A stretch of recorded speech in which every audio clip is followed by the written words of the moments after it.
A Duniya Season 7 Episode 74 daga tashar Zinariya Hausa TV, tashar al'umma zai zo muku a yau din nan. Assalamu alaikum mai sauraro, barkanmu da ƙara kasancewa a cikin wannan tasha tamu mai albarka mai suna Arewa Side TV.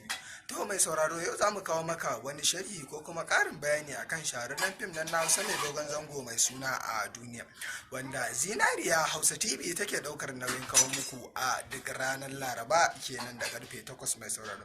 To kamar yadda muka sani, wancan satin dai bamu ɗora muku wannan shahararren fim ba domin targar da na'ura da muka samu mai sauraro.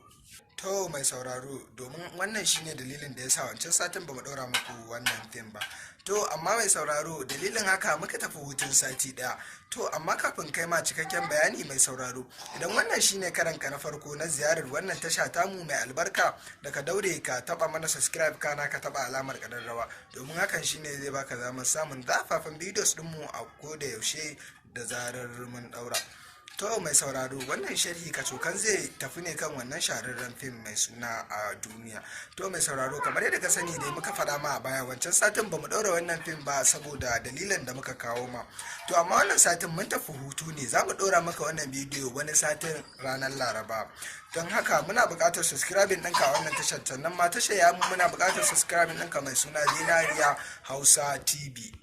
Don haka mai sauraro, abinda muke bukata a gare ka tafi Zinariya Hausa TV ka danna mana subscribe, sannan kuma ka zo wannan tasha tamu mai albarka wadda take kawo maka sharhi ko kuma wani karin bayani akan abubuwan da suke faruwa a cikin Kannywood da ma wajensa, da kuma abubuwan da suke faruwa a siyasar Najeriya da dai sauransu. Domin wannan tasha tamu bata bar ku a baya ba, kowane labari tana taba ma domin ta kawo wa mai mabiyanta ko kuma masu sauraro abubuwan da suke faruwa.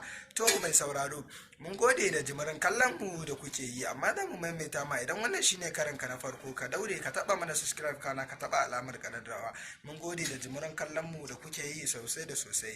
Mun gode. To mai sauraro, kamar yadda muka faɗa ma wancan satin, dangarɗan na'ura aka samu domin ba a fitar da wannan shahararren shiri ba. To a wannan lokaci ne kuma aka yi sanarwa cewar za su tafi hutu na sati ɗaya, domin kuwa wancan satin ma ba za su ɗora ba, wannan satin ma yau ba za su ɗora ba. Sannan kuma wani satin ka ji ranar Laraba da karfe 8 ranar ne za a ɗora wannan shahararren bidiyo a tashar Zinariya Hausa TV. To mai sauraro, mu dai abin da muke bukata a gare ka ci gaba da jimirin kallon wannan shahararren fim na Hausa mai dogon zango, domin wannan fim yana nuna maka faɗakarwa, nishaɗantarwa da ma ilmantarwa, sannan kuma yana nuna yadda 'yan shaye-shaye da dai sauransu suke rayuwa a area su.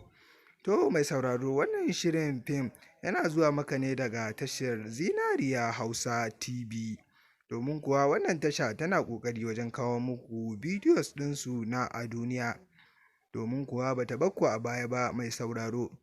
Domin kuwa wannan tasha tana kawo muku shahararren wannan fim mai suna A Duniya domin nishaɗinku, domin ku ne mu, in ba mu ba ku mai sauraro. Domin kuwa muna godiya da jimirin kallon mu da kuke yi mai sauraro a wannan tasha tamu ta Zinariya Hausa TV, da kuma wannan tasha tamu ita ma mai suna Arewa Side TV.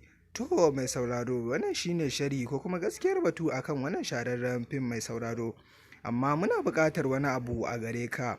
Za mu ƙara maimaita ma mai sauraro, idan wannan shine karanka na farko na ziyarar wannan tasha tamu, to ka daure ka danna mana subscribe kana ka taba alamar ƙararrawa domin samun zafafan bidiyos ɗinmu da zarar mun ɗaura. Na godiya da jimirin kallon.